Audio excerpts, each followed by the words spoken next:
Hello everyone. Last class हम लोगों ने एटॉमिक रेडियस स्टार्ट किया था और एटॉमिक रेडियस में हमने कुछ टाइप की रेडियस पढ़ी थी। ठीक है, हमने कौन कौन सी रेडियस पढ़ ली थी? हमने आयोनिक रेडियस पढ़ ली थी, मेटेलिक रेडियस पढ़ ली थी, कोवेलेंट रेडियस पढ़ ली थी और वॉन्डरवॉल्स रेडियस पढ़ ली थी।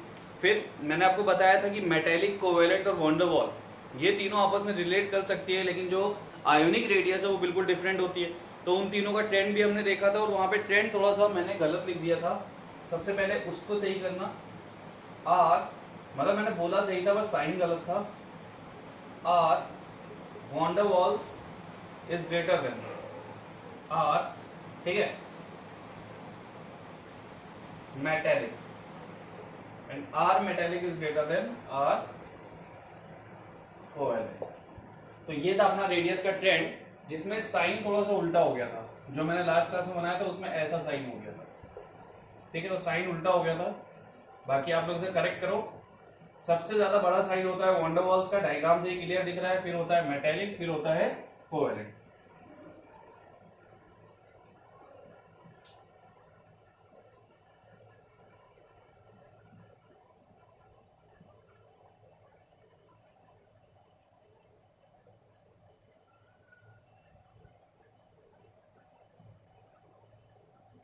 ठीक है, तो आज अपन उसी के आगे से कंटिन्यू कर रहे हैं लेक्चर को। तो एटॉमिक रेडियस मैंने आपको क्या बताया था? Atomic radius is defined as the distance from nucleus to the outermost shell. अगर मैं बात करूं तो ये किसी एटम की वैलेंसी शेल है सपोज, और ये क्या है? ये है न्यूक्लियस। तो इस न्यूक्लियस से वैलेंसी शेल के बीच की जो डिस्टेंस होती है उसको आप बोलते हो एटॉमिक रेडियस। तो सबसे पहले मैंने हेडिंग डलवा के ये डिफाइन कर दिया था, ठीक है। और उसके बाद अपन ने डिफरेंट डिफरेंट टाइप के रेडियस पढ़े थे। तो ये चीज हमेशा याद रखना, एटॉमिक रेडियस न्यूक्लियस से वैलेंसी शेल के बीच की डिस्टेंस होती है।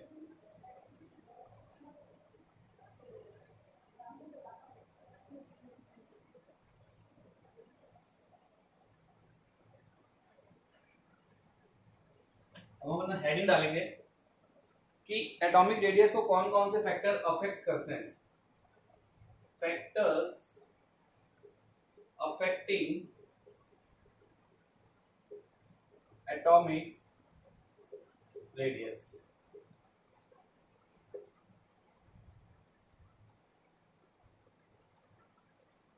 ठीक है, तो कौन कौन से फैक्टर एटॉमिक रेडियस को अफेक्ट करते हैं? तो पहला है जेड इफेक्टिव। तो जेड इफेक्टिव के लिए मैंने आपको ऑलरेडी बता दिया है इफ कि जेड इफेक्टिव और रेडियस में क्या रिलेशन है। Z effective is inversely proportional to radius, means Z effective अगर इंक्रीज कर जाएगा तो आपका रेडियस डिक्रीज कर जाएगा। तो पहली चीज कि रेडियस को अफेक्ट कौन करता है? Screen, oh sorry, effective nuclear charge. Second है number of shell. Number of shell को अपन इंडिकेट करते हैं एन से। अब इसके साथ क्या रिलेशन है? तो n is directly proportional to r, यानी कि अगर नंबर ऑफ शेल इंक्रीज करेगा तो रेडियस भी इंक्रीज करेगा। कैसे? जैसे एक न्यूक्लियस है, ये फर्स्ट सेल है, ये सेकेंड सेल है, ये थर्ड सेल है। तो इसका साइज यहां से लेके यहां तक, इसके बीच की डिस्टेंस इसका एटॉमिक रेडियस है। अब मैं एक शेल और बढ़ा दूं तो शेल बढ़ाने से क्या ये डिस्टेंस भी बढ़ेगी? तो इसका मतलब एटॉमिक रेडियस बढ़ती है शेल के नंबर को बढ़ाने से।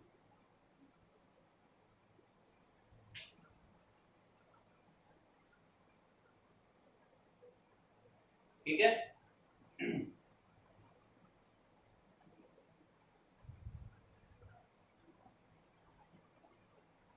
अगर तीन शेल होती तो साइज यहां तक होता है, एटॉमिक रेडियस यहां तक होता, लेकिन शेल का नंबर बढ़ेगा तो क्या होगा? रेडियस भी बढ़ेगा। और बढ़ाओगे रेडियस और ज्यादा बढ़ जाएगी। तो सेल का नंबर जैसे जैसे बढ़ेगा रेडियस भी आपकी वैसे वैसे ही इंक्रीज करेगी। तो हम क्या बोलते हैं? Shell number of shell is directly proportional to atomic radius. तो ये दो फैक्टर है जो एटॉमिक रेडियस को ज्यादा अफेक्ट डालते हैं।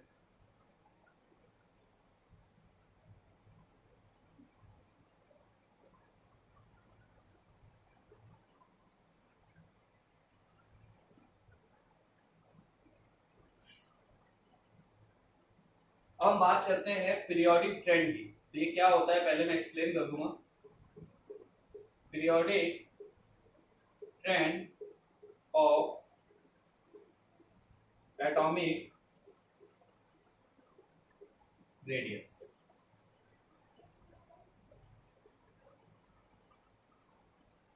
देखो अपनी जो पीरियोडिक टेबल है वो इस टाइप की दिखती है।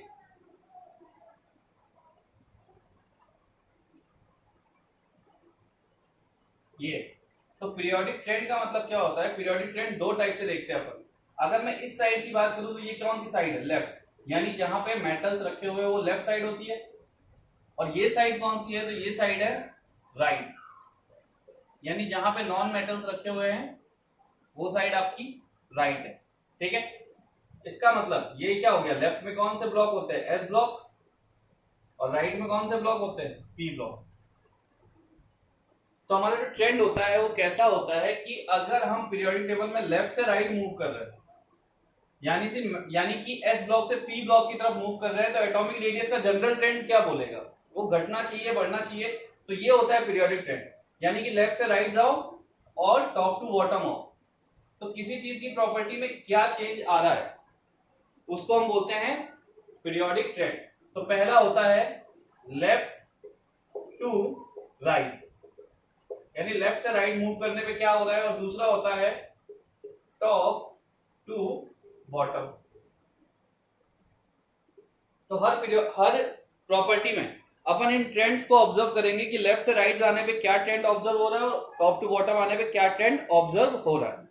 ठीक है, इनको बोलते हैं पीरियोडिक ट्रेंड। तो इसको एज इट इज बना लेना कि पीरियोडिक ट्रेंड क्या होता है। पीरियोडिक ट्रेंड होता है कि पीरियोडिक टेबल में अगर तुम लेफ्ट से राइट मूव कर रहे हो तो किसी प्रॉपर्टी में क्या चेंजेस आ रहे हैं, वो इंक्रीज कर रहा है कंटिन्यूअसली, डिक्रीज कर रहा है या इंक्रीज करके डिक्रीज कर रहा है, क्या मतलब सारी चीजें हम देख लेंगे। टॉप टू बॉटम पे क्या हो रहा है वो भी हमें देखना होता है। ठीक है, तो पहले इस पीरियोडिक ट्रेंड को एक बार बना लो, फिर मैं इसका पीरियोडिक ट्रेंड बताता हूं कि लेफ्ट टू राइट जाने पे एटॉमिक साइज पे क्या फर्क पड़ता है और टॉप टू बॉटम आने पे क्या फर्क पड़ता है।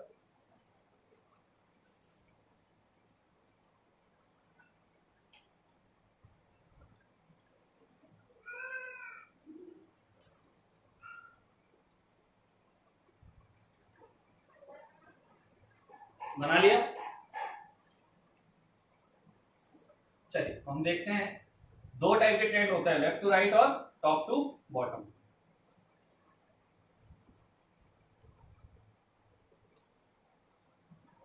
तो पहला हम ऑब्जर्व करते हैं left to right.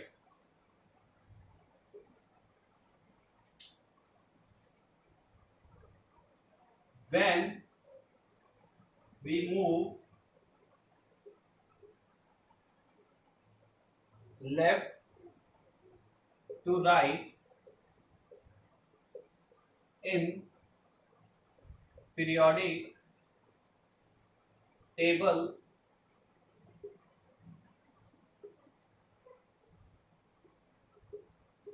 then atomic radius decreases। ठीक है, लेफ्ट से राइट जाने पे एटॉमिक रेडियस डिक्रीज करता है, यानी कि जब तुम लिथियम से बेरिलियम पे जाओगे, बेरिलियम से बोरॉन पे जाओगे, बोरॉन से कार्बन, कार्बन से नाइट्रोजन, नाइट्रोजन से ऑक्सीजन और ऑक्सीजन से फ्लोरीन, तो क्या करेगा, एटॉमिक साइज डिक्रीज करेगा। यानी सबसे ज्यादा साइज होगा लिथियम का, फिर होगा बेरिलियम का, फिर बोरॉन का, फिर कार्बन का, फिर नाइट्रोजन का, फिर ऑक्सीजन का और फिर फ्लोरीन का। ठीक है, तो ये होता है ट्रेंड कि जब हम लेफ्ट से राइट जाते हैं पीरियोडिक टेबल में तो ये ट्रेंड फॉलो होता है, यानी कि एटॉमिक रेडियस डिक्रीज करता है। इसका रीजन क्या होता है, जैसे मैं लिथियम की बात करूं, लिथियम का इलेक्ट्रॉनिक कन्फिगरेशन क्या है, 1s2 2s1। इसकी बात करूं तो 1s2 2s2। इसकी बात करूं तो 1s2 2s2 2p1। इसका 2s2 2p2, यानी मैं 1s2 को अब नहीं लिख रहा क्योंकि जगह कम पड़ जाएगी। इसका देखूं तो 2s2 2p3, ये 2s2 2p4, और इसका देखूं तो 2s2 2p5, और सब में 1s2 तो है ही है। ठीक है, अब देखो वो क्या है, अगर मैं ऑब्जर्व करूं तो क्या ये लास्ट सेल है, यानी वैलेंसी सेल यही है, तो इसकी वैलेंसी सेल ये है, वैलेंसी शेल का मतलब ये नहीं होता कि लास्ट में जो आ रहा है वो वैलेंसी शेल है। वैलेंसी शेल का मतलब होता है कि हायर नंबर में जितने सब शेल्स है ना सब वैलेंसी शेल के होते हैं। तो देखो ये 1 है, ये 2 है, तो हायर नंबर कौन सा है 2, और 2 में 2 सब शेल है 2s और 2p, तो आपकी वैलेंसी शेल बनी 2 और उसमें 2 सब शेल है 2s और 2p। यहाँ पे भी ये वैलेंसी शेल है पूरी पूरी, ये भी वैलेंसी शेल है, ये भी वैलेंसी शेल है और ये भी वैलेंसी शेल है। तो आप क्या ऑब्जर्व कर रहे हो कि वैलेंसी शेल में कंटिन्यूअसली इलेक्ट्रॉन्स बढ़ रहे हैं। यहाँ वैलेंसी शेल में 1 इलेक्ट्रॉन था, यहाँ 2 इलेक्ट्रॉन थे, यहाँ 3 इलेक्ट्रॉन थे, यहाँ 4, यहाँ 5 इलेक्ट्रॉन, यहाँ 6 इलेक्ट्रॉन और यहाँ 7 इलेक्ट्रॉन। तो कंटिन्यूअसली वैलेंसी शेल में क्या हो रहा है, number of electron 1 by 1 increase कर रहे हैं। ठीक है, तो मैं एक बार ऊपर का रफ कर देता हूं और इसको एक डायग्राम फॉर्म से समझाता हूं। इसको नोट कर लिया होगा।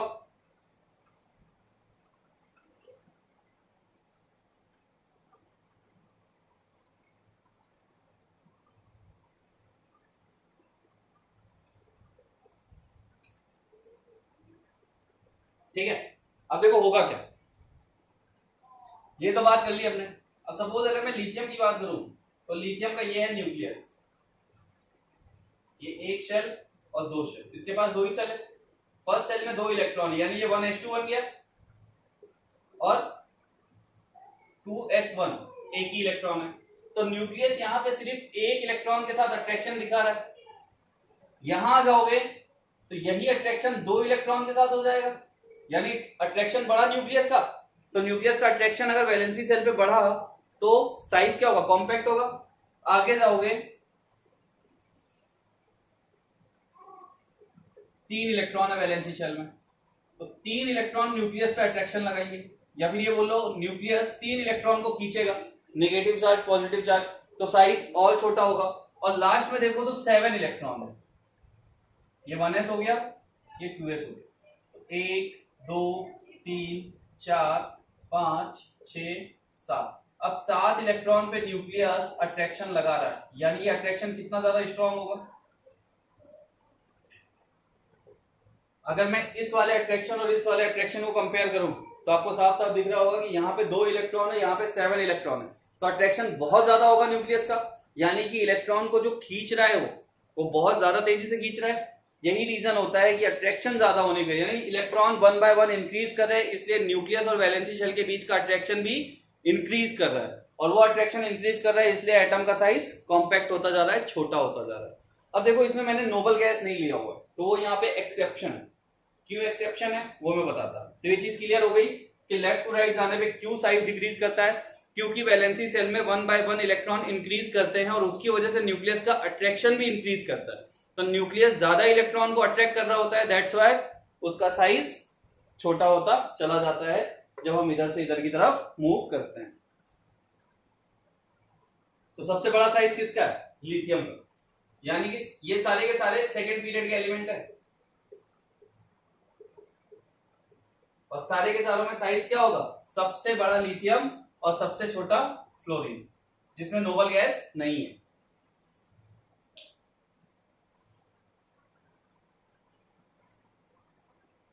नोट करो इसको।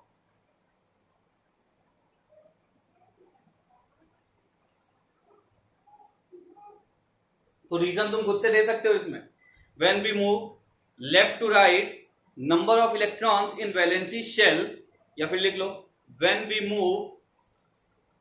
we move left to right,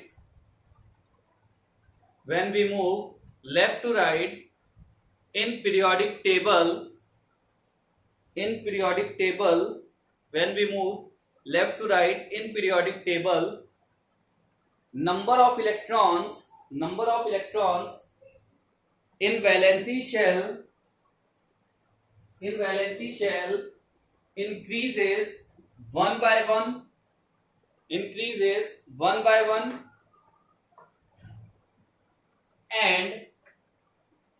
and attraction of, and या फिर attraction between nucleus and valence electron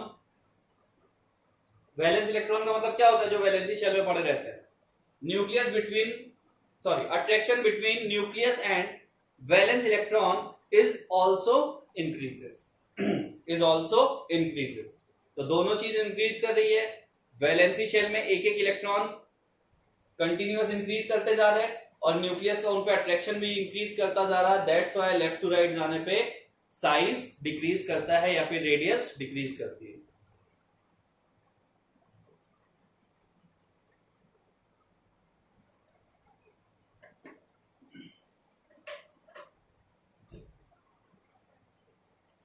ठीक है, तो इस चीज को याद रखना। आप सपोज तुम्हारे चारों तरफ कोई ऐसी मतलब अपने पास कैसे समझाऊं मैं, चारों तरफ कोई चीज है, ठीक है, मैं उसको एक साइड से खींच रहा हूं तो उसका साइज सिर्फ एक साइड से कम हो रहा है ना। अब मैं उसको चारों तरफ से खींचूंगा तो ओवरऑल साइज क्या होगा, कम ही होगा ना। तो वैसे ही इलेक्ट्रॉन एक था तो न्यूक्लियस का अट्रैक्शन एक साइड पे था, यानी साइज थोड़ा सा छोटा हो रहा होगा या जो भी है कांस्टेंट है। जब वो दो साइड पे आए तो साइज और छोटा होगा, चार हुए और छोटा हुआ, और सात, यहाँ पे 7 इलेक्ट्रॉन है, 7 जगह पे इलेक्ट्रॉन है और न्यूक्लियस सातों डायरेक्शन में अट्रैक्शन लगा रहा था, इसका मतलब साइज बहुत ज्यादा छोटा होता चला जाएगा। ठीक है, तो बात कर लेते हैं इसके एक्सेप्शन की कि नोबल गैस क्यों एक्सेप्शन है यहाँ।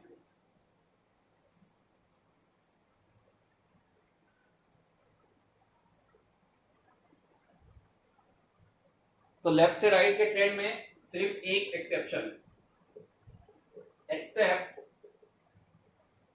नोबल गैस, यानी नोबल गैस। अब क्यों, तो देखो lithium, beryllium, boron, carbon, nitrogen, oxygen, fluorine और नियॉन। अगर लेफ्ट टू राइट का ट्रेंड होता तो ये ट्रेंड ऐसे फॉलो होना चाहिए था, ठीक है, यानी नियॉन को सबसे छोटा होना चाहिए था। जो नोबल गैस सबसे लास्ट में रखी हुई उसका साइज सबसे छोटा होना चाहिए था, बट नहीं होता। क्यों नहीं होता, क्योंकि मैंने कल ही आपको बताया था लास्ट क्लास में कि हम नोबल गैस के लिए हम वॉन्डर वॉल रेडियस कैलकुलेट करते हैं। तो वॉन्डर वॉल रेडियस ऑलरेडी सबसे बड़ी रेडियस होती है, इसलिए नोबल गैस इस ट्रेंड में नहीं रखे जाते, क्योंकि इनकी जो रेडियस होती है वो वॉन्डर वॉल्स रेडियस होती है। ठीक है, तो वॉन्डर वॉल्स रेडियस की वजह से ये इस ट्रेंड में नहीं आते और इनका साइज बड़ा होता है। ठीक है, तो एक्सेप्ट नोबल गैस को छोड़ के यही ट्रेंड फॉलो होगा हर पीरियड में। ये सेकंड पीरियड था, थर्ड पीरियड में जाओगे यही ट्रेंड होगा, फोर्थ में भी यही होगा, फिफ्थ में भी यही होगा, सिक्स्थ में भी यही होगा, सारे पीरियड में यही ट्रेंड होगा।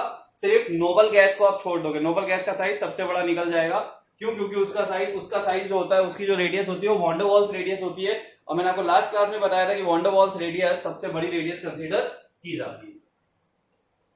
ठीक है, चलिए ये तो पहला ट्रेंड हो गया लेफ्ट टू राइट का। अब बात कर लेते हैं टॉप टू बॉटम की।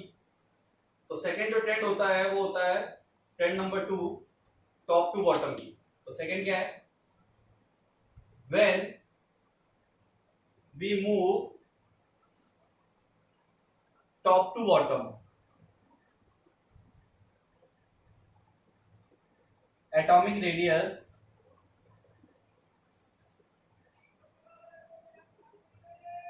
इंक्रीजेस, यानी जब तुम टॉप टू बॉटम मूव करते हो तो एटॉमिक रेडियस इंक्रीज करती है, like Li, Na, K, Rb, Cs, Fr। तो क्या करेगा, सबसे बड़ा साइज कैसे साइज का ट्रेंड आएगा, लेफ्ट टू राइट, और लेफ्ट टू राइट में साइज डिक्रीज करता है लेकिन टॉप टू बॉटम में इंक्रीज करता है। यहाँ सबसे बड़ा साइज किसका है, फ्रांशियम का, और सबसे कम साइज किसका है, लिथियम का, लीस्ट हाई। यानी यहाँ पे साइज या एटॉमिक रेडियस हाइयर है और यहाँ पे सबसे कम है। तो टॉप टू बॉटम जाने पे एटॉमिक रेडियस इंक्रीज करती है और लेफ्ट टू राइट जाने पे डिक्रीज करती है। अब इसका रीजन क्या है, तो इसका रीजन क्लियर है। इसका रीजन क्या लिखेंगे हम, तो इसका रीजन एक लाइन में हमें लिखना है, when we move top to bottom number of shell increases.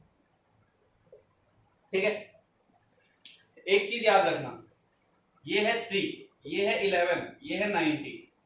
ठीक है, ये रीजन है। इधर जाओगे बेरिलियम, बोरॉन, ये है 4, ये है 5। एटॉमिक नंबर 3, 4, 5 यानी एक एक से इंक्रीज कर रहा है, लेकिन यहां पे देखो 8 से इंक्रीज कर रहा है, ठीक है, फिर 8 से इंक्रीज कर रहा है, आगे जाओगे 18 से इंक्रीज करेगा, फिर जाओगे फिर 18 से इंक्रीज करेगा, सॉरी 32 से, फिर 32 से, तो ऐसे इंक्रीज होता है 2, 8, 8, 18, 18 ऐसे इंक्रीज होता है यहाँ पे, ठीक है। तो देखो यहाँ पे एटॉमिक नंबर में बहुत बड़ा इंक्रीज आ रहा है, और उसके साथ साथ जब इतना बड़ा इंक्रीज आ रहा है तो इसका मतलब उसके नंबर ऑफ शेल भी बढ़ेंगे, क्योंकि कोई भी शेल मैक्सिमम 8 इलेक्ट्रॉन कंटेन कर सकती है, कोई भी नहीं, ठीक है। सेल में इलेक्ट्रॉन तो बहुत आ जाते हैं, जैसे अगर मैं बात करूं जिसमें 3s 3p 3d आ रहा है तो उसमें तो ऑलरेडी बहुत ज्यादा इलेक्ट्रॉन हो जाएंगे। बट जनरली तुम एक बात याद रखो कि अगर तुम टॉप टू बॉटम जा रहे हो तो ये देखो ये कौन से पीरियड का है, सेकेंड पीरियड, यानी इसमें 2 शेल होंगी, ये किसका है, थर्ड, तो यहाँ पे एक पीरियड एक शेल बढ़ गया, ये किसका है, फोर्थ, तो यहाँ पे एक और शेल बढ़ गई, ये कौन से पीरियड का है, फिफ्थ, ये सिक्स और ये सेवन, तो जो पीरियड होता है वही तो शेल होता है, ठीक है। तो यहाँ पे 2 शेल होती है, इस वाले एलिमेंट में सारे के सारे एलिमेंट में 2 ही शेल होती है, इधर वालों में 3 शेल आ जाती है, इधर वालों में 4 आ जाती है, तो कंटिन्यूअसली सेल का नंबर बढ़ रहा है। और मैंने अभी भी लिखवाया था आगे that n is directly proportional to r, number of shell बढ़ेगा तो रेडियस भी बढ़ेगा।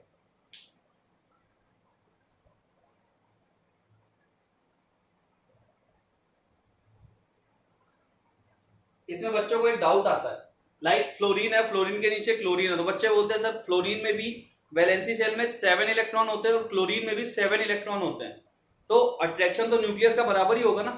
बात बिल्कुल सही है, लेकिन एक चीज को फील करो, ठीक है, ये बात बिल्कुल सही है कि टॉप टू बॉटम जाने पे नंबर ऑफ इलेक्ट्रॉन्स सेम रहते हैं, बट मैं अगर बात कर रहा हूं फ्लोरीन की, तो ये फ्लोरीन का स्ट्रक्चर है 1s2, 1s में ये क्या है 1s2 है, 1 2 3 4 5 6 7, और ये क्या है, ये है सेकेंड सेल जिसमें s और p सब शेल्स हैं, तो ये 7 इलेक्ट्रॉन है। लेकिन मैं बात करूं क्लोरीन की, फ्लोरीन के जस्ट नीचे,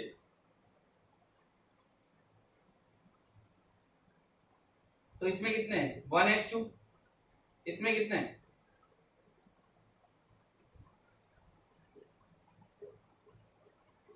ये वाला जो फर्स्ट सेल है ये है 1s2, ये जो है ये है 2s2 2p6, और ये जो है 4 5 6 7, ये जो लास्ट वाला है ये है 3s2 3p5। तो मेरे हिसाब से इस डायग्राम से आपको क्लियर हो गया होगा कि ठीक है, न्यूक्लियस वैलेंसी सेल पे 7 इलेक्ट्रॉन से अट्रैक्शन दिखा रहा है, और यहाँ पे भी वैलेंसी सेल से 7 इलेक्ट्रॉन से अट्रैक्शन दिखा रहा है, बट यहाँ पे बीच में एक और शेल इंक्रीज हो गई है, जबकि यहाँ पे कोई शेल नहीं थी। इसमें 1 2 3 शेल है, 1 2 और 3 शेल है, इसमें सिर्फ 1 और 2 ही शेल है, तो शेल का नंबर यहाँ कम है और यहाँ ज्यादा है, तो ऑब्वियस सी बात है सेल का नंबर बढ़ेगा तो साइज भी तो बढ़ेगा, भले अट्रैक्शन सेम इलेक्ट्रॉन पे हो, शेल भी तो डिपेंड कर रही है, बीच में इलेक्ट्रॉन्स के नंबर भी तो बढ़ रहे हैं। तो ये रीजन होता है कि सेम इलेक्ट्रॉन वैलेंसी शेल में होने के बाद भी अट्रैक्शन सेम नहीं होता, क्योंकि बीच में सेल के नंबर बढ़ते जा रहे हैं, और शेल का नंबर अगर बढ़ेगा तो एटॉमिक रेडियस ऑटोमेटिक बढ़ेगा ही। तो इसका सिंपल सा रीजन है कि अगर तुम टॉप टू बॉटम जाते हो तो नंबर ऑफ शेल इंक्रीज करता है, दैट्स व्हाई एटॉमिक रेडियस भी इंक्रीज करता है। तो ये था एटॉमिक रेडियस का ट्रेंड कि तुम्हें अगर इजी फॉर्म में 4-5 रेडियस दे दी जाए तो तुम कैसे कंपेयर करोगे, तो इजी है, लेफ्ट टू राइट एलिमेंट्स रखे हुए हैं या टॉप टू बॉटम। अभी मैं तुम्हें क्या करूंगा नेक्स्ट क्लास में या फिर मैं इसी क्लास में तुम्हें एलिमेंट्स को याद करने का एक ट्रिक दे दूंगा कि तुम कैसे याद कर सकते हो उनके सिंबल्स, बट तुम्हें थोड़ी मेहनत करनी पड़ेगी, सिंबल से उनके नाम तुम्हें पता होने चाहिए कि अगर मैं किसी का सिंबल लिखूं तो उसका नाम क्या है, तो उसके लिए तुम्हें एक बार पीरियोडिक टेबल पढ़ना ही पड़ेगा। बट मैं तुम्हें जनरली याद करने का एक तरीका दे दूंगा, तुमने पहले भी तुम्हें मिला होगा, बट फिर भी मैं दे दूंगा कि कैसे याद किया जाता है एलिमेंट्स को, कि एस ब्लॉक के फर्स्ट ग्रुप में कौन कौन से एलिमेंट है, जैसे मैंने ये लिख दिया, तो इसको याद करने का तरीका क्या होता है, कैसे मुझे पता चला कि Li के नीचे Na आएगा, फिर K आएगा, फिर Rb आएगा, फिर Cs आएगा, फिर Fr आएगा। तो ऐसे में तो मैं S और P का दे दूंगा, D का भी दे सकता हूं, ठीक है, मैं दे दूंगा तुम्हें अभी इसी क्लास में, ताकि तुम्हें पता रहे कौन सा एलिमेंट कहां आता है। बट देखो यहाँ पे सिर्फ तुम्हें सिंबल ही पता चलेगा, अब ये Li है तो इसका नाम लिथियम होता है, ये तुम्हें खुद पता करना पड़ेगा, तुम्हें पढ़ना पड़ेगा थोड़ा सा पीरियोडिक टेबल को। नोट कीजिए दोनों ट्रेंड, उसको याद रखना कि लेफ्ट टू राइट जाने पे क्या हो रहा है और एक्सेप्शन कौन है, और टॉप टू बॉटम जाने पे क्या हो रहा है और एक्सेप्शन कौन है।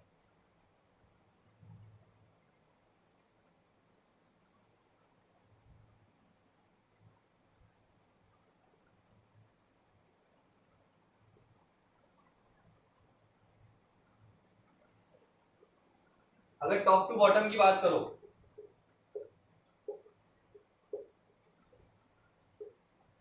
तो जो एलिमेंट्स सेकेंड पीरियड में होंगे उनके उनसे बड़ा साइज होगा थर्ड पीरियड वाले एलिमेंट्स का, उससे बड़ा साइज होगा फोर्थ पीरियड वाले एलिमेंट का, उससे बड़ा साइज होगा फिफ्थ पीरियड में जितने एलिमेंट्स रखे हुए हैं, उससे बड़ा साइज होगा सिक्स पीरियड वाले का, और उससे बड़ा साइज होगा, सबसे बड़ा साइज होगा सेवन पीरियड वाले का। ठीक है, तो ये ट्रेंड होता है टॉप टू बॉटम का। बट यहां पे भी एक एक्सेप्शन, एक्सेप्ट, अब किसका एक्सेप्शन है देख लेते हैं। B A L G A I N T L, ये है 13 ग्रुप एलिमेंट। इसमें ट्रेंड क्या होना चाहिए था कि बी का साइज ए एल से छोटा होना चाहिए था, ए एल का साइज जी ए से छोटा होना चाहिए था, जी ए का साइज इंडियम से और इंडियम का साइज थैलियम से कम होना चाहिए था, ये ट्रेंड होना चाहिए था। बट यहाँ पे ट्रेंड फॉलो नहीं होता, यहाँ पे ट्रेंड जनरली ऐसा हो जाता है कि एल्यूमिनियम का साइज गैलियम से ज्यादा हो जाता है। ठीक है, ये बात ध्यान रखना कि एल्यूमिनियम का जो साइज है वो गैलियम से ज्यादा हो जाता है, या फिर कहीं कहीं बुक्स में ऐसा लिखा रहता है that aluminium is almost equal to gallium, जबकि ऐसा नहीं होना चाहिए था। तो इसका रीजन क्या है, इसका रीजन हम समझेंगे। देखो एल्यूमिनियम 30 और गैलियम 31, तो 1s2 2s2 2p6 3s2 3p1, ये है एल्यूमिनियम का electronic configuration. 1s2 2s2 2p6 3s2 3p6 4s2 3d10 4p1, ये किसका है, ये है गैलियम का इलेक्ट्रॉनिक कॉन्फ़िगरेशन।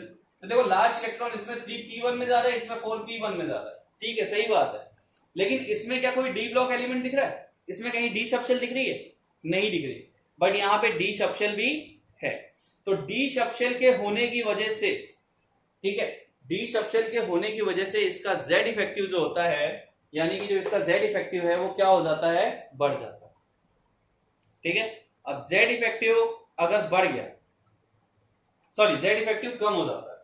ठीक है, यहाँ पे डी आने की वजह से जेड इफेक्टिव कम हो जाता है। तो जेड इफेक्टिव कम होने की वजह से क्या होता है, रेडियस छोटी हो जाती है।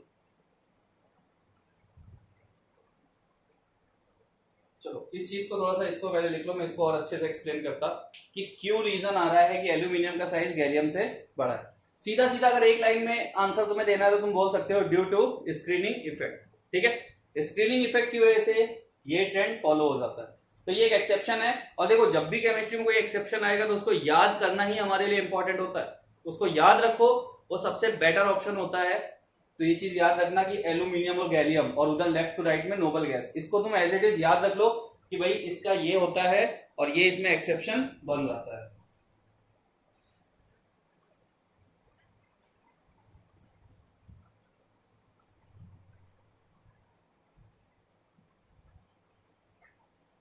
ठीक है, तो अगर मुझे इसका रीजन देना हो कि why aluminium is greater than gallium और why aluminium is almost equal to gallium, तो इसका एक सीधा सीधा आंसर है ड्यू टू स्क्रीनिंग इफेक्ट। यानी ये एक सीधा सा रीजन है कि स्क्रीनिंग इफेक्ट की वजह से ऐसा होता है। अब यहाँ पे क्या है, यहाँ पे कोई भी डी सबशेल नहीं है, लेकिन यहाँ पे डी सबशेल भी आ रही है। ठीक है, अब डी सबशेल के आने की वजह से यहाँ पे क्या होता है कि यहाँ पे स्क्रीनिंग इफेक्ट जो होता है वो इंक्रीज कर जाता है, यानी कि जेड इफेक्टिव यहाँ पे इंक्रीज कर जाता है। तो जेड इफेक्टिव अगर इसका इंक्रीज हो जाएगा, अगर मैं इन दोनों को कंपेयर करूं तो Z effective of L is less than Z effective of gallium. तो गैलियम का Z इफेक्टिव अगर इंक्रीज करेगा तो रेडियस की बात करोगे तो रेडियस अपोजिट ही होगी ना, radius of aluminium is greater then radius of gallium, या फिर ऑलमोस्ट इक्वल हो जाती है। तो ये इसका रीजन होता है ड्यू टू स्क्रीनिंग इफेक्ट और शील्डिंग इफेक्ट। इसकी वजह से ये साइज का जो ट्रेंड है वो फॉलो नहीं करता टॉप टू बॉटम में। तो इसको याद रख लो दैट एल्यूमिनियम और गैलियम में ये एक्सेप्शन आपको मिलता है।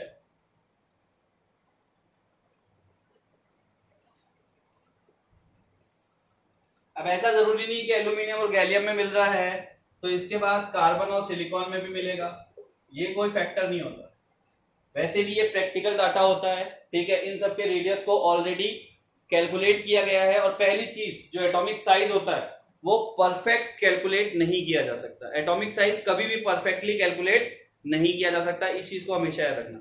यानी जितने भी एटॉमिक रेडियस या एटॉमिक साइज कैलकुलेटेड है वो सब अप्रोक्सीमेट है, ठीक है, वो कभी भी परफेक्ट नहीं हो सकते। तो एटॉमिक रेडियस या एटॉमिक साइज को कभी भी परफेक्टली आपके कैलकुलेट नहीं किया जा सकता, बट फिर भी इनको कैलकुलेट करके देखा गया। जैसे बाकियों को कैलकुलेट किया गया वैसे इनको भी कैलकुलेट किया गया और वहां पे ये ट्रेंड उन्होंने ऑब्जर्व किया कि जो भाई साइज एल्यूमिनियम का है वो गैलियम से ज्यादा बड़ा होता है, जबकि गैलियम का साइज एल्यूमिनियम से बड़ा होना चाहिए था। तो सीधा सीधा यार इसको याद रख लो, ज्यादा अच्छा है। कोई तुमसे रीजन पूछे तो ये रीजन दे देना और बोल देना कि डी सबशेल के आने की वजह से Z इफेक्टिव गैलियम का इंक्रीज कर जाता है एल्यूमिनियम से, इसलिए उसका साइज एल्यूमिनियम से कम हो जाता है,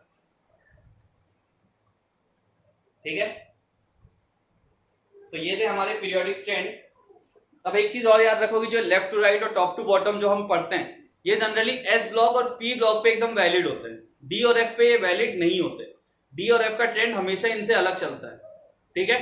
तो S और P के लिए इन ट्रेंड्स को तुम ऑब्जर्व करना, यानी जब बात S और P की आ रही होगी तो एकदम करेक्ट होगा ये, ठीक है। लेकिन D में कहीं ना कहीं चेंजेस होते हैं, क्योंकि मैंने ऑलरेडी बताया D ट्रांजिशन एलिमेंट है, ठीक है। वो उसके एलिमेंट जो होते हैं वो ट्रांजिशन स्टेट में होते हैं, different different oxidation state contain करते हैं, तो उनकी प्रॉपर्टीज में कहीं ना कहीं चेंज आता है। तो डी ब्लॉक के लिए हम देख लेते हैं कि ट्रेंड क्या होता है रेडियस का फॉर ट्रांजिशन एलिमेंट्स।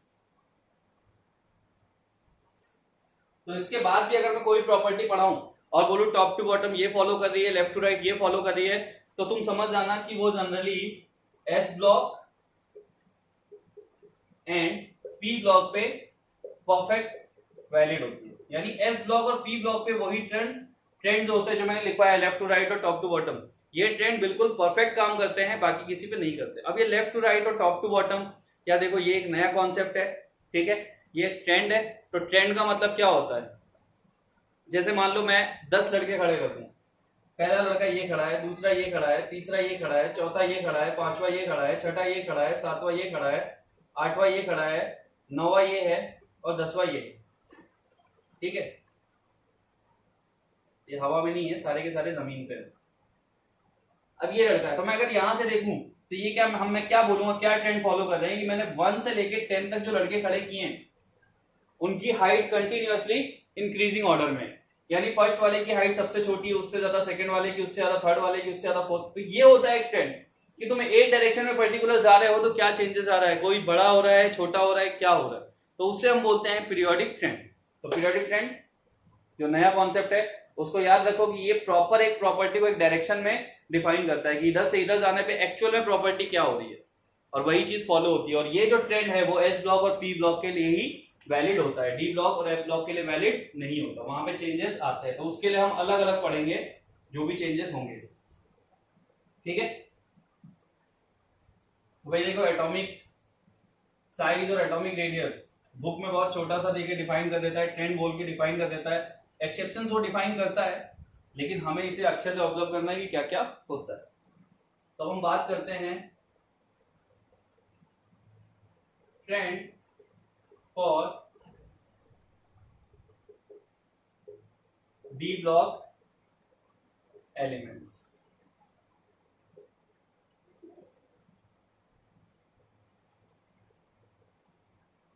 ठीक है, तो एक ग्राफ से मैं बताता तुम्हें, इधर मैं लिख देता हूं एटॉमिक नंबर और इधर मैं लिख देता हूं एटॉमिक साइज।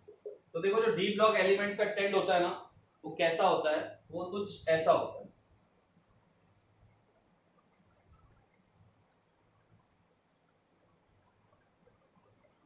लाइक अगर मैं बोलूं तो ये है मेरा स्कैंडियम, ये है टाइटेनियम, ये है वेनेडियम, ये है क्रोमियम, ये है मैग्नीज, यहाँ होगा आयरन, यहाँ कोबाल्ट, यहाँ निकेल, यहाँ कॉपर और यहाँ जिंक।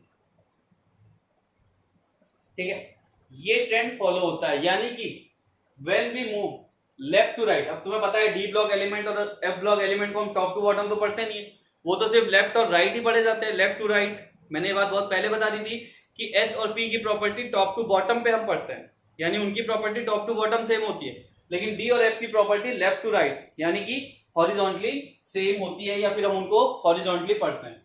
तो हम क्या बोलेंगे, when we move left to right. अब देखो लेफ्ट टू राइट कैसे, तो तुम चले जाना फोर्थ पीरियड में, फोर्थ पीरियड डी ब्लॉक। तो जो पहली लाइन है वो क्या है, scandium, titanium, vanadium, chromium, manganese, थोड़ा सा और साइड से लिखता। फोर्थ पीरियड में जाओगे तो क्या होगा, scandium, titanium, vanadium, chromium, manganese, iron, cobalt, nickel, copper और जिंक।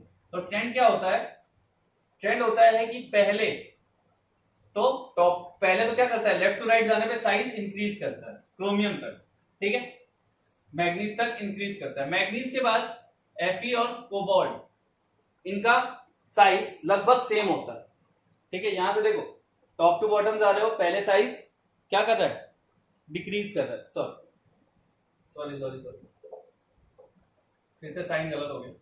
पहले क्या हो रहा है, साइज डिक्रीज कर रहा है क्रोमियम तक, फिर मैग्नीज, आयरन, कोबाल्ट, इनके साइज लगभग सेम है, फिर क्या हो रहा है, फिर कंटिन्यूअसली साइज इंक्रीज कर रहा है।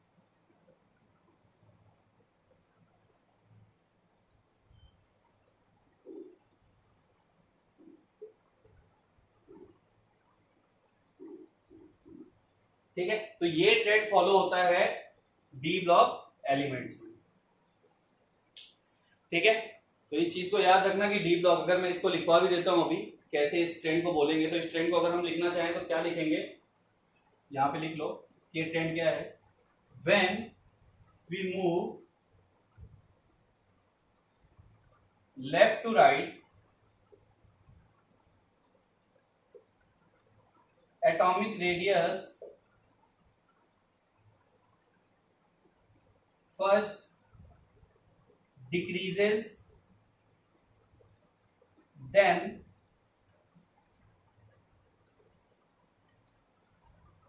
almost similar for few elements, then increases, ठीक है। when we move left to right atomic radius first decreases, then similar for few elements, then increases। तो इस ग्राफ को एक बार बनाओ, फिर मैं इसका रीजन तुम्हें समझा देता कि ऐसा क्यों होता है। और ये डी ब्लॉक में सबके लिए ग्राफ यही होगा। ये कौन सा है, ये तो 3D सीरीज है, यानी फोर्थ पीरियड के डी ब्लॉक की बात कर रहे हैं। तो मैं अभी तीनों का बना के एक साथ दिखा दूंगा कि फोर्थ, फिफ्थ, सिक्स में क्या होगा। एक बार इसको नोट कर लो जितना लिखा हुआ है।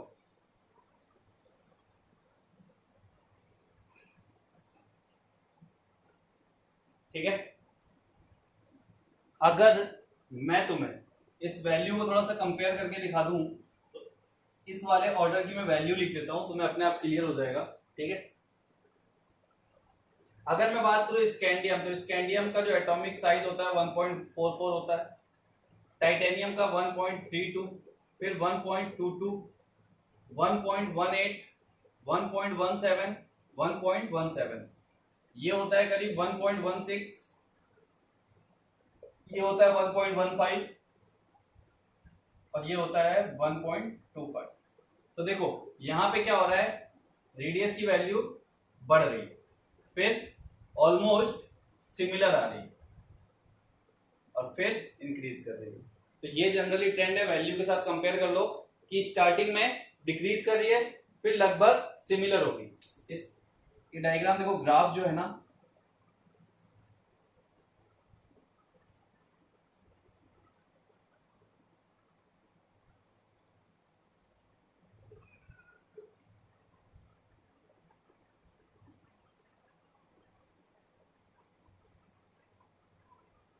ठीक है, तो इस वैल्यू से सीधा सीधा कंपेयर हो जाता है कि क्या इफेक्ट पड़ रहा है डी ब्लॉक एलिमेंट में।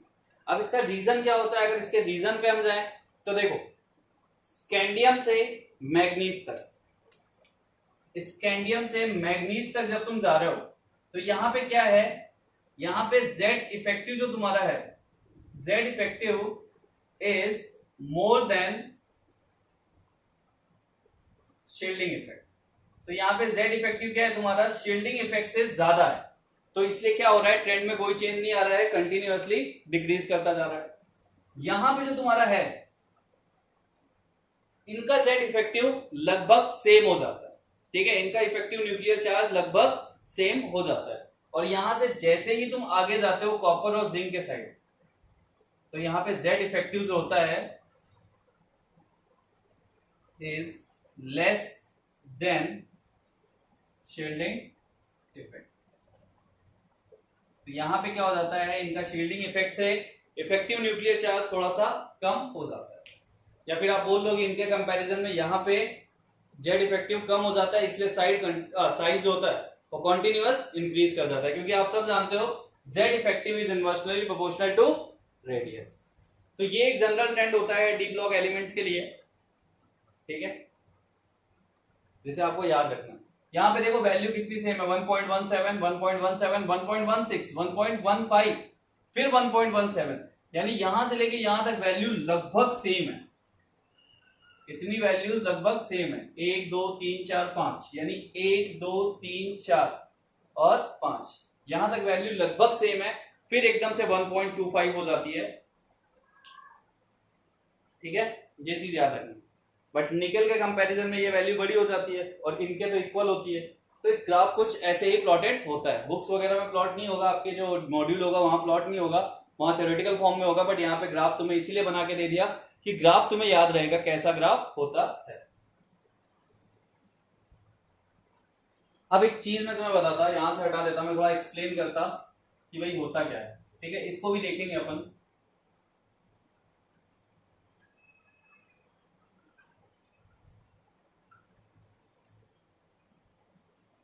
मैंने तुम लोग को S subshell, P subshell, D subshell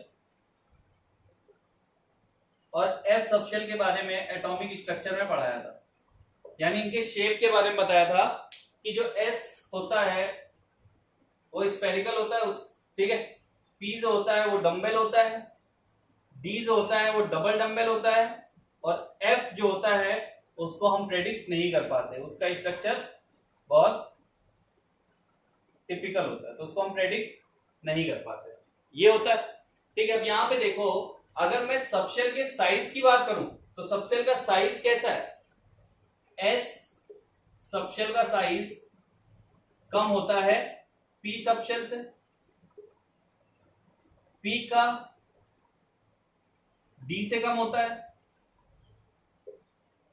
और डी का एफ सबशेल से साइज कम होता है, ठीक है, जिसको हम डिफ्यूज नेचर भी बोलते हैं, इसको हम डिफ्यूज नेचर भी बोलते हैं, और यही साइज का भी ट्रेंड होता है, ठीक है, डिफ्यूज नेचर मीन साइज की बात होती है। बट अगर मैं बात करूं शील्डिंग पावर की,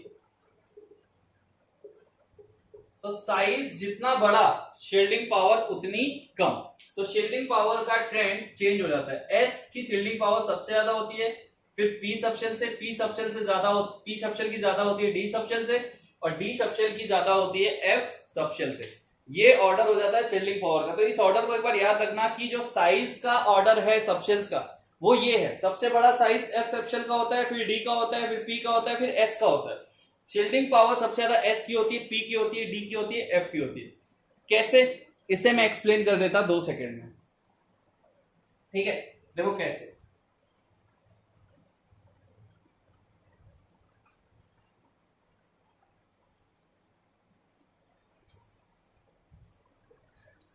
मान लो ये न्यूक्लियस है, इसके चारों तरफ एस सबशेल है, तो इलेक्ट्रॉन जो होंगे अगर एस सबशेल में है तो इसका मतलब वो बहुत शॉर्ट डिस्टेंस पे होंगे, ये न्यूक्लियस है। अगर इलेक्ट्रॉन पी सबशेल में है तो पी सबशेल का साइज ज्यादा बड़ा होता है, तो इसका मतलब ये ज्यादा बड़े एरिया में आ गए।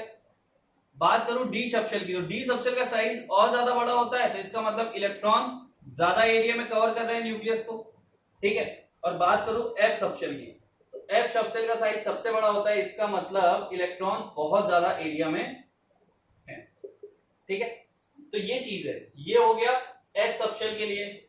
ये मैं थोड़ा सा ऐसे ही रफली फॉर्म में समझा रहा हूं, समझने के लिए ही देखना इसे।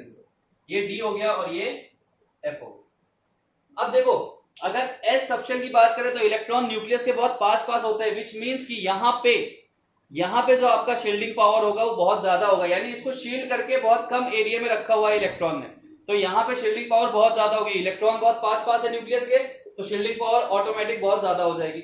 यहाँ एरिया बड़ा हो गया तो क्या शील्डिंग पावर कम नहीं हो जाएगी? देखो इलेक्ट्रॉन अभी क्या है, न्यूक्लियस को प्रॉपरली नहीं कवर कर पा रहे, तो कवर नहीं कर पा रहे तो इसका मतलब अभी न्यूक्लियस का जो अट्रैक्शन वैलेंस शेल के इलेक्ट्रॉन पे है वो थोड़ा बढ़ सकता है इसके कंपैरिजन में, यहाँ वो और ज्यादा बढ़ सकता है और यहाँ सबसे ज्यादा बढ़ सकता है। तो यही रीजन होता है, ठीक है। इनका डिफ्यूज नेचर क्या होता है, इनके साइज का ट्रेंड क्या होता है, ये सबसे बड़ा होता है, फिर ये होता है, फिर ये होता है, फिर ये होता है।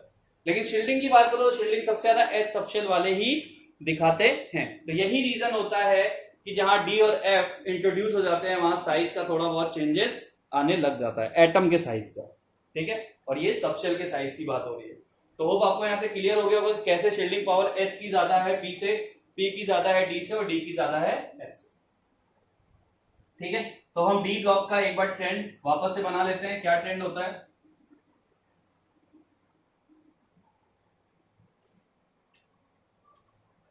तो मैं इसको एज इट इज ग्राफ में बना देता,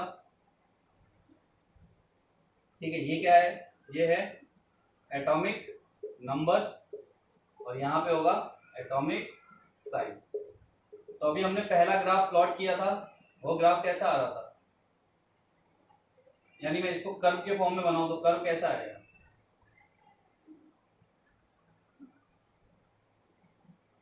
ऐसा कर्व आएगा कुछ, ठीक है। तो ये कौन सा था, ये था फोर्थ पीरियड वाले डी ब्लॉक। तो फिफ्थ पीरियड वाले इनसे नीचे, इसका मतलब उनका साइज बड़ा होगा, बट उसका भी कर्व ऐसे ही आता है जैसे इसका होता है, ठीक है। और बात करूं ये कौन सा है, ये फिफ्थ पीरियड वाले डी ब्लॉक एलिमेंट्स है। ट्रेंड सेम ही रहता है, जहां पर टॉप टू बॉटम डिक्रीज कर रहा है तो उसमें भी डिक्रीज करेगा, फिर बीच में कांस्टेंट हो जाएगा, फिर इंक्रीज कर जाएगा। और बात करूं सिक्स पीरियड वाले की,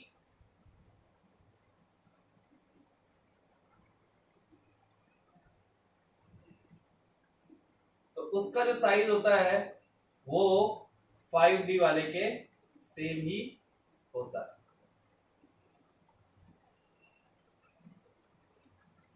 ठीक है। यानी दोनों ग्राफ लगभग एक दूसरे को टच करते हुए चलते हैं। तो ये कौन सा है, सिक्स पीरियड वाला। तो फिफ्थ और सिक्स पीरियड में जो डी ब्लॉक एलिमेंट्स हैं उनके साइज लगभग लगभग सेम होते हैं, ठीक है।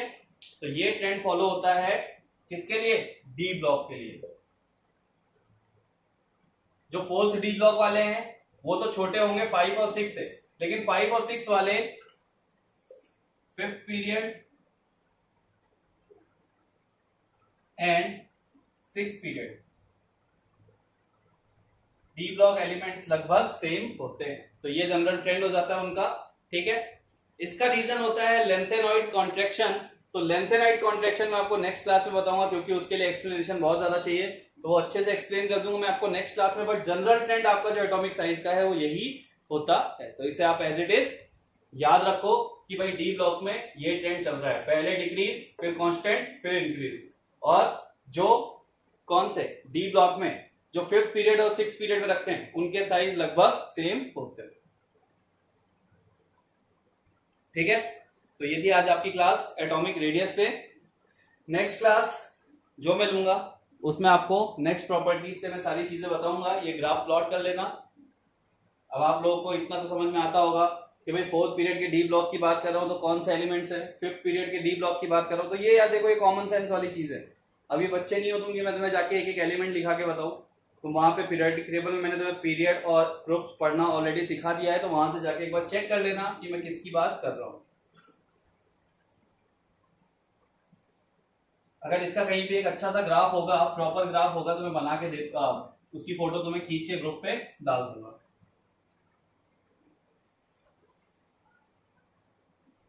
चलो मैं तुम्हें एक बार P और S को याद करना सिखा देता हूँ, कैसे पढ़ा जाता है। D और F,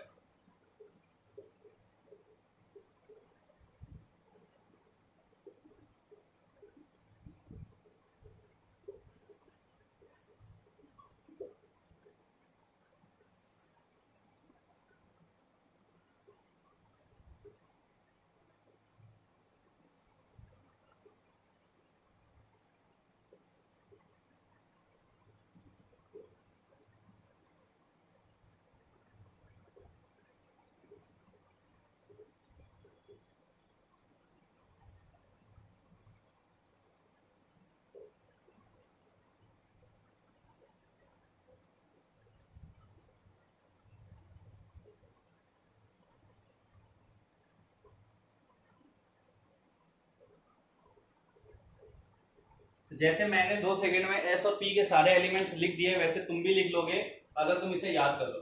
देखो इसको हम कैसे पढ़ते हैं, इसको हम पढ़ते हैं ह ली ना की, हलीना की रब से फरियाद। ठीक है, तो जिसने पहले पढ़ा होगा उसको तो कोई दिक्कत नहीं है, जो पहली बार पढ़ रहा होगा उसे हंसी आएगी, बट ये हंसने की चीज नहीं है। हंसी आ रही तो अच्छा है, लेकिन तब हंसना जब इसको तुम पढ़ के खत्म कर लो, तब हंसना, बहुत हंसना कोई दिक्कत नहीं। हलीना, तो हा से हाइड्रोजन, ली से लिथियम, ठीक है, ना से सोडियम, की से पोटेशियम, रब से रुबिडियम, से सीजियम और फरियाद से फ्रांशियम। ऐसे याद करते हैं, हलीना की रब से फरियाद। तो इसको क्या पढ़ेंगे, इसको पढ़ेंगे बेटा मांगे कार स्कूटर बाप राजी। तो ये पढ़ने के तरीके हैं। बा मतलब बेरियम, तो तुम्हें सिंबल खुद से पता चल जाएगा। बेटा बीई, बे मतलब पहला क्या है, बे, तो बे मतलब बेरिलियम। मांगे Mg magnesium, car Ca calcium, scooter Sr strontium, बाप Ba बेरियम, राजी Ra रेडियम। इसको पढ़ना चाहो तो इसको क्या पढ़ोगे, यानी इसको एक साथ देखो, इसको कैसे पढ़ते हैं हम, इसको पढ़ते हैं बाल। तो B for boron, Al for aluminium, Bal Gangadhar. Shaktimaan तुमने देखा नहीं, वरना गंगाधर को तुम जानते, ठीक है। गंगाधर मतलब गैलियम। इंडियन, इंडियन मतलब इंडियम।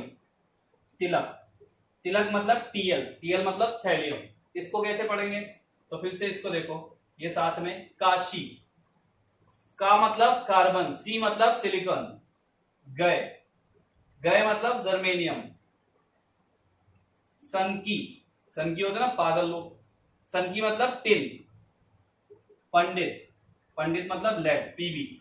यहां क्या पढ़ोगे, यहां पढ़ोगे नेहा, या तुम किसी का नाम लिखना चाहो लिख सकते हो, एक्सेप्ट मी, पूर्णिमा, ऐसे सब बीमार। तो देखो ये जो वर्ड है ना, इनके स्टार्टिंग के वर्ड से हमें सिंबल मिल जाता है, ठीक है। जैसे हा हाइड्रोजन, ली लिथियम, ना सोडियम, बा बोरॉन, आल aluminium, Ganga Ga, indium Im, Tilak Tl, का सी, Si गए Ge, सनकी Sn, पंडित Pb, एन नेहा पूर्णिमा, यानी ये सिंबल मिल जाते हैं। इसकी बात करूं तो ये होता है ओल्ड स्टाइल से टीपो, ओल्ड स्टाइल से टीपो, टीपो मतलब छापना, ठीक है। जो अपन करते हैं ना नकल एग्जाम वगैरह में, उसे बोलते हैं टीपो। तो पहले इतना सा लिखो, फिर मैं जो बचे हुए हैं उनके लिखवा देता। तो ये क्या बन गया, ये बन गया हलीना की रब से फरियाद, ये बन गया बेटा मांगे कार स्कूटर बाप राजी, ये बन गया बाल गंगाधर इंडियन तिलक, ये बन गया काशी गए सनकी पंडित, ये बन गया नेहा पूर्णिमा ऐसे सब बीमार, ये बन गया ओल्ड स्टाइल से टीपो। ठीक है, नोट कर लिया होगा। चलते हैं आगे, आगे वालों को कैसे पढ़ते हैं हम याद रखने के हिसाब से। यानी कि अगर तुमने इसको अच्छे से पढ़ लिया और सिंबल तुमने मैच कर लिए और उनके नाम तुमने बुक से एक बार देख लिए, तो याद रख लेना कि तुम 2 सेकंड में एस और पी के एलिमेंट तैयार कर दोगे लिख के। जैसे मैं यहाँ पे, मुझे ज्यादा टाइम नहीं लगता लिखने में, मैंने भी ऐसे ही याद किया है, ठीक है।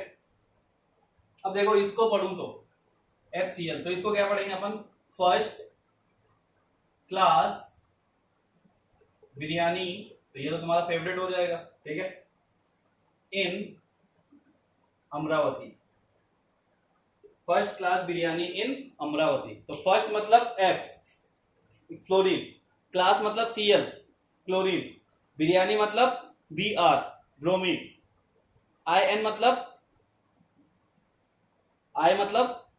क्या हो जाएगा, सिंबल क्या है, बोरॉन, I मतलब आयोडीन, अमरावती AT मतलब एस्टाटाइन, ठीक। तो ये हो गया 17 ग्रुप के लिए, FCl Br I80। बात करूं इसकी तो ये हो जाता है हे, ने, अगरकर, अजीत अगरकर करके एक बॉलर है, अगरकर, तो ठीक है, अगरकर में दोनों आ जाते हैं, हे ने अगर, अगर मतलब AR, कर, कर मतलब KR, जेरोक्स रहने दे, रहने दे मतलब RN। अब देखो एकदम परफेक्ट तो कोई चीज होती नहीं है, हमें तो याद करना है, तो याद करने के हिसाब से मुझे लगता है कोई बुरी चीज है, तुम इजीली याद कर सकते हो, ठीक है। हे ने अगर कर जेरोक्स रहने दे, फर्स्ट क्लास बिरयानी इन अमरावती। तो चलो मैं तुम्हें एक मस्त होमवर्क देता हूं जिसमें तुम्हें मजा भी आएगा करने में। डी ब्लॉक एलिमेंट्स है, उसमें 4 सीरीज है, ठीक है, उन चारों सीरीज के सिंबल से तुम हिंदी वर्ड बना के ऐसी कोई अच्छी सी लाइन मतलब मुझे बताना कि उनको याद करने के लिए तुमने क्या अच्छा सा बनाया। जैसे मैं एक बता देता हूं, जैसे ये है,